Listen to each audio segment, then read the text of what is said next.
Have you ever left a social gathering feeling like something was drained from you, even though you barely did anything? It's not ordinary tiredness, the kind that comes after physical effort. It's something more subtle and deeper. You get home in silence, with the feeling that you carried an invisible weight that no one around seems to have noticed. Meanwhile, other people seem to experience the opposite. They leave more excited, more talkative, full of energy. They laugh loudly, extend the night, plan new meetups. And you watch all of that with a question that keeps insisting on showing up. Why does the same environment that energizes so many leave you exhausted? If this happens to you, it's important to know right away. This is not random, and much less weakness.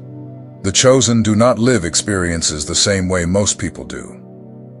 You don't just pass through environments, you feel them. You pick up unspoken emotions, notice tensions hidden in simple conversations, catch silences that speak louder than words. You absorb the emotional climate of the place, even without wanting to. That's why what is light fun for many turns into deep, quiet exhaustion for you. Maybe you've spent a good part of your life trying to understand why you don't function like others. Why crowds tire you so much. Why superficial conversations feel empty. Why noisy environments drain your energy so quickly. At some point, you may even have thought something was wrong with you. But the truth is different. You weren't made for the surface. You were shaped for depth.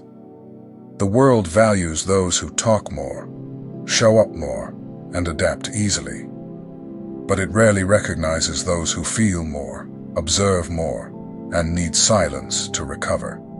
That sensitivity that tires you is also what allows you to understand people better and see beyond appearances. When you understand that, guilt decreases and comparison loses strength.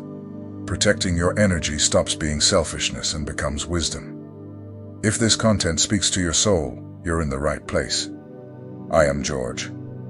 Stay with us, follow the channel, and allow yourself to understand who you truly are. Your energy is far too valuable to be wasted. The tiredness. No one can explain. Have you noticed how some social gatherings seem to take something out of you, even when you barely talk? It's not ordinary tiredness, the kind that comes after a full day of tasks or physical effort. It's something deeper, quieter, hard to name. You arrive well, whole, but you leave different, as if you had left pieces of yourself scattered around the environment. What confuses you most is the contrast. While you feel that inner emptiness, the people around you seem to gain energy. They speak louder, laugh more easily, get more excited as time goes on. What weighs on you seems light to them. That difference stands out and many times hurts in silence, because it's not easy to explain what you feel. This kind of tiredness doesn't show up clearly in the body.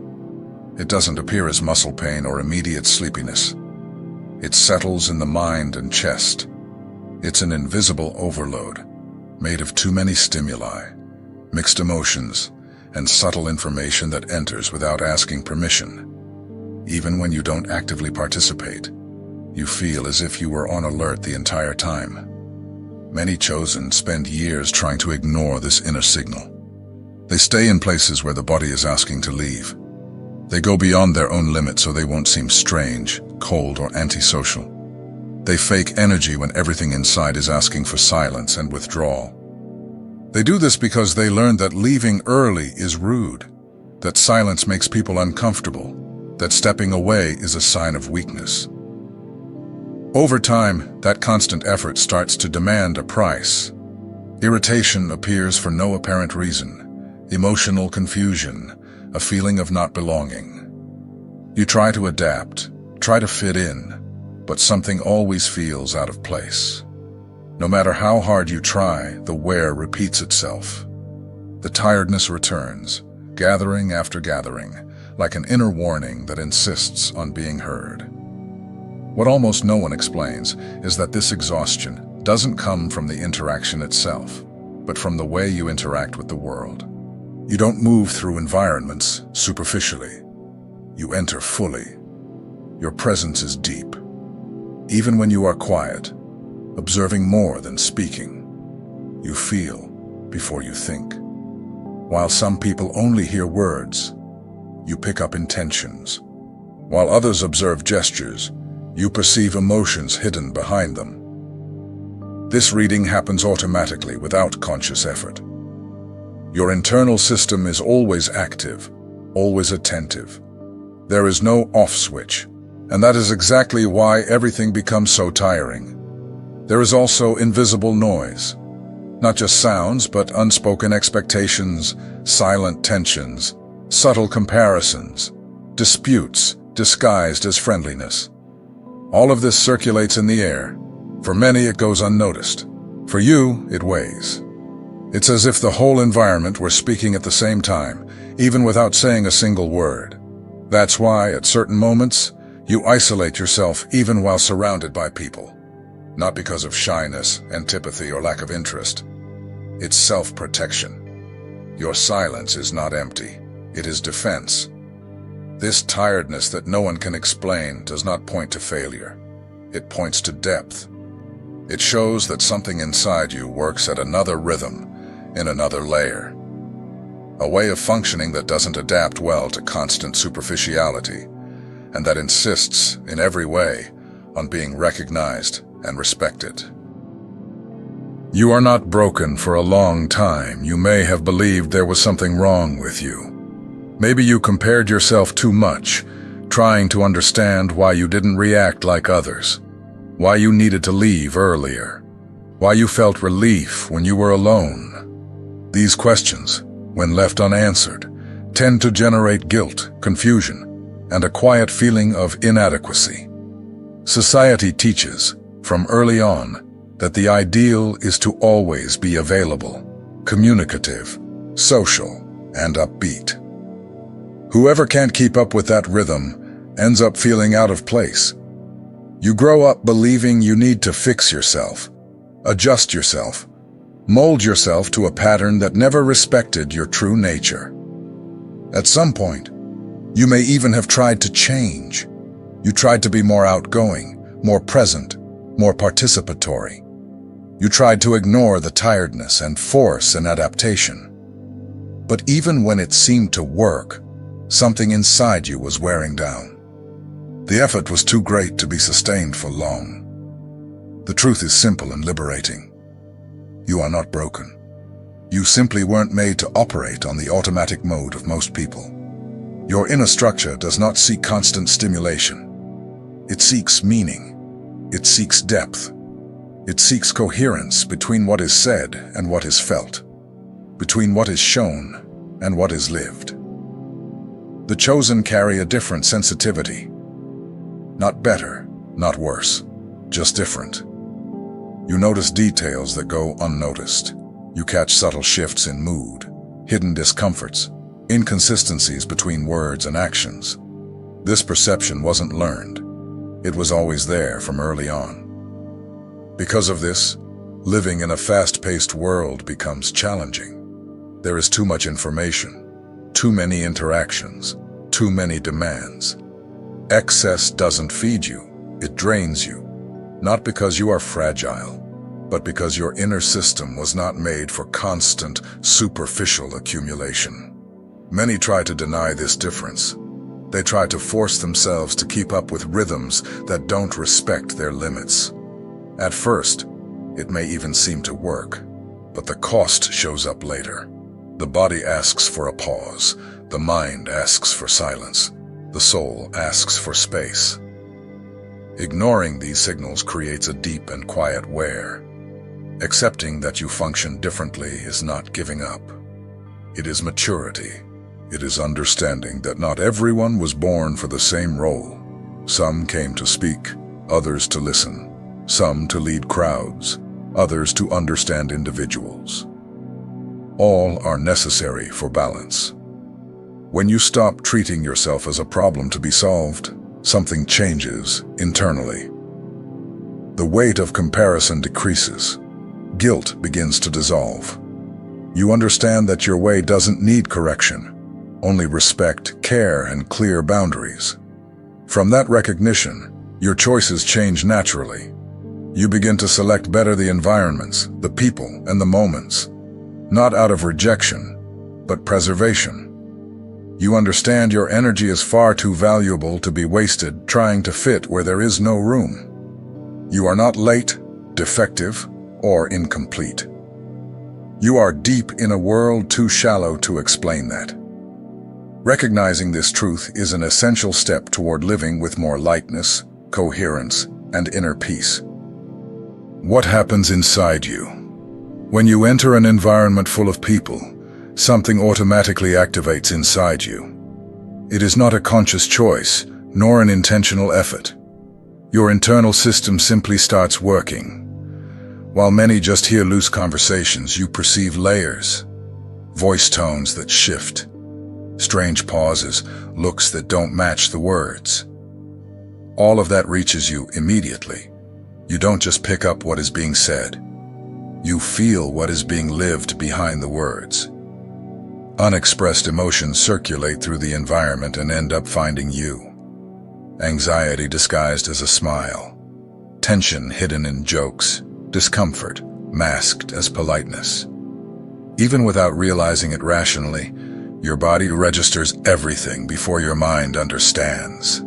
This process happens in silence. Your chest tightens slightly. Your breathing changes. Your mind starts to feel fuller.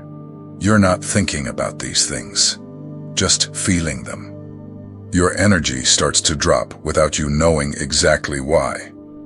To an outside observer, it looks like nothing happened. Inside, a lot has already passed through. This kind of perception is constant. There is no off switch. You enter the environment, and you're already receiving stimuli from all sides. Each person carries a different emotional state, and all these states mix in the air. For most people, this goes unnoticed. For you, it becomes inner weight. Many times, you don't immediately understand why you're tired. After all, you barely talked, barely moved, barely participated. Even so, the tiredness shows up early. That's because the effort is not external, it is internal. Your nervous system is processing an enormous amount of subtle information at the same time. While others can focus only on themselves, you perceive the whole. You notice when the atmosphere shifts suddenly. You feel when something gets heavy without a clear explanation. You pick up when someone arrives and changes the energy of the place. All of this requires constant attention, even when you're not trying to pay attention. This deep functioning is not something learned. It is part of who you are. The chosen were made to perceive beyond the surface, to see what is not said, feel what is not expressed, understand what is not explained. The problem is that the world doesn't slow down to match this kind of sensitivity. The stimuli keep coming without pause. People keep talking, moving, demanding presence, and your system keeps absorbing everything. There is no space to process in the moment. Everything stays stored inside you, accumulating layer upon layer. Over time, this overload begins to manifest more clearly. You feel like stepping away, being silent, leaving. Not because you reject people or the environment, but because you need to relieve the inner excess. Your body asks for a pause before your mind collapses. Ignoring these signals creates emotional confusion. You may feel irritated for no apparent reason, sad without explanation, or simply empty. Sometimes a sudden urge to isolate hits. All of this is the result of too many stimuli crossing a sensitive system. It's not drama, it's not exaggeration, it's internal functioning. This understanding brings relief. You realize you don't need to fight against what you are. You need to learn to take better care of yourself in a world that rarely considers this kind of sensitivity. Transmitting is not the same as absorbing. Most people feel good in social environments because they function as transmitters. They talk, tell stories, gesture, express themselves, and receive almost immediate responses. This exchange creates stimulation, movement, and a sense of vitality. The more interaction, the more energy they seem to have. This cycle is natural for those made for the outward direction. You function differently. Instead of transmitting, you absorb. Instead of sending energy into the environment, you pull it inward. Each conversation, each presence, each emotion around you enters your inner field. This completely changes the way you experience any social interaction. While someone leaves an event feeling light, excited, and stimulated, you leave loaded. Not because something went wrong, but because you lived everything from the inside. You felt what others felt, even without wanting to. You absorbed tensions that weren't yours. You noticed conflicts no one verbalized. This kind of functioning creates quiet wear. From the outside, it looks like you just took part in a normal gathering. Inside, you went through a real emotional processing. Even when you try to keep up with the rhythm, talk more, smile more, get more involved, that only speeds up the exhaustion. The more you try to act like a transmitter, the more you get tired. Because that's not your nature. You were not made to be energized by excess external stimulus. Your inner system responds differently. It absorbs, filters, feels, and stores. Many chosen spend years trying to behave like transmitters. They try to be outgoing, social, always available. At first, it may even seem to work. But the cost shows up later. Deep tiredness appears, frequent irritation, or an intense need for isolation to recover. Absorbing is not a flaw. It is a trait. It is a different way of interacting with the world. People like you are important because you feel the environment, notice what isn't being said, and understand emotional climates easily. You pick up signals others ignore. The problem arises when you try to deny this, when you force yourself to function like someone who transmits without respecting the fact that you absorb. This inner conflict generates constant wear and a feeling of inadequacy. When you accept that you absorb, you start protecting yourself better. You begin to dose interactions, choose calmer environments, limit long exposures, not out of fear, but awareness. You understand your energy is not infinite and needs to be cared for. Transmitting and absorbing are different functions. Both are necessary for the balance of human relationships. The mistake is trying to invert what you are. You were not made to be a constant source of energy for others. You were made to perceive, understand, and feel. When you honor this difference, your energy stops being constantly drained and starts being preserved. And that transforms not only your gatherings, but the way you live. The weight of social masks. A large part of social interaction happens through masks. People show what is acceptable, hide what is uncomfortable, and adjust behaviors to fit the environment. For many, this is automatic and doesn't create inner conflict. For you, it's different. You notice when someone forces a smile. You sense when a conversation is just filling space. You feel when words don't match emotions. This perception creates discomfort because you value authenticity. Being in environments where almost everything is performance generates deep wear. You feel divided between participating and preserving yourself. You want to be polite, but you sense something isn't true. You want to connect, but you realize the connection isn't real. This inner conflict consumes energy. You have to maintain a social posture while your perception points out inconsistencies all the time. It's like watching a play knowing it's a play, while everyone acts as if it were real. Over time, this generates emotional tiredness. It's not only the environment that weighs, it's the lack of truth. Shallow conversations, automatic compliments, disputes disguised as friendliness. All of this creates inner noise for someone who feels deeply. The chosen tend to seek depth even when the environment doesn't offer it. When that doesn't happen, frustration appears. Not because you are too demanding, but because your nature asks for something more real. Trying to adapt to this game for too long creates disconnection from yourself. You start to feel empty, displaced, as if you're always acting.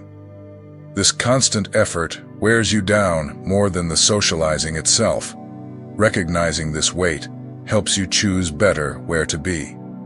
Simpler environments, truer people, more sincere conversations relieve this tiredness. It's not isolation, it's alignment. You don't need many interactions. You need real interactions. Fewer masks mean less wear and more true presence. Solitude as healing. When you are alone, something inside you starts to reorganize naturally. External noise decreases, the mind slows down, and the body releases tensions you didn't always realize you were carrying. Breathing becomes deeper, thoughts lose urgency. There is no demand, no expectation. You don't need to respond, please, or adapt. You can simply exist in your own way. For the chosen, solitude doesn't hurt. It heals. It's in this silent space that everything you absorbed begins to find its place. Emotions settle, experiences are digested, thoughts get organized. The body understands it can lower its guard. This time alone is not fleeing the world. It is a vital need to maintain inner balance. While many people feel emptiness when they are alone, you feel relief. Silence doesn't bother you. It holds you. It creates space for you to hear yourself again. It is in solitude that you return to yourself, reconnect with your essence, and recover the energy drained in full, intense, or emotionally loaded environments. Without constant external stimuli, your nervous system finds balance. You stop reacting automatically to everything around you and begin to perceive more clearly what you truly feel. Little by little, it becomes easier to distinguish what is yours from what was absorbed from others. This process is essential for preserving your emotional and mental health. Denying this need to withdraw creates accumulated wear. When you ignore your limits, the body and mind demand payment. Confusion arises, irritation, a feeling of being lost or emotionally overloaded. Time alone functions as an internal adjustment, a natural way to prevent this excess from becoming permanent weight. Honoring your moments of solitude doesn't mean rejecting the world or distancing yourself from people. It means returning to it more whole. After you recover, you become more present, more conscious, and less reactive. Your interactions gain more quality because you aren't operating at the edge. Solitude gives you back to yourself. It doesn't isolate you, it strengthens you. It is in this space that you understand what you feel, what you want, and what you need. When you accept solitude as part of your nature, guilt disappears. You start respecting yourself more, listening to yourself more, and demanding less from yourself. Making it this far means something in you recognized this message. Maybe for the first time, you were able to put into words an old tiredness, a feeling that was always there, but never explained with clarity. Understanding why social events exhaust you doesn't change who you are, but it changes how you treat yourself. When you recognize that you are not like most people, comparison loses strength. You stop measuring your energy with other people's ruler. You stop blaming yourself for needing pauses, silence, and distance. You begin to understand that your way of living experiences is deeper, more sensitive, and therefore more internally demanding. The chosen were not made to absorb everything without consequences. Each environment leaves marks. Each interaction leaves emotional residue. Pretending this doesn't exist only increases the wear. True care begins when you respect your limits and accept that not every invitation needs to be accepted, and not every presence needs to be maintained until the end. Protecting your energy is not withdrawing from the world. It is learning to relate to it more consciously. It is choosing where to be, with whom to be, and for how long to be. It is noticing when your body asks for withdrawal and meeting that request without guilt or excessive justification. Over time, this shift in posture transforms your relationships. You begin to value true conversations instead of many empty words. You begin to seek people who respect your rhythm, who understand your silence, who don't demand constant performance. These encounters don't drain you, they sustain you. You also begin to realize that your sensitivity is not only something that tires you, it is also what allows you to understand more, feel more, see beyond the obvious. It is this same sensitivity that makes you attentive, empathetic, and deep. The problem was never feeling too much, but living in environments that don't respect that. When you honor your nature, tiredness stops being an enemy and becomes a signal, a warning that it's time to return to yourself. Slow down. Reconnect. You don't need to harden yourself to survive. You need to take care of yourself to remain whole. The world will always need the loud and outgoing, but it also needs the quiet and attentive. It needs those who speak and those who listen. It needs those who lead on stage and those who sustain in the backstage. Your place exists, even if it isn't always recognized immediately. If this content made sense to you, write in the comments what tires you most in social environments or in which situations you feel your energy being drained. Your experience can help other people feel less alone.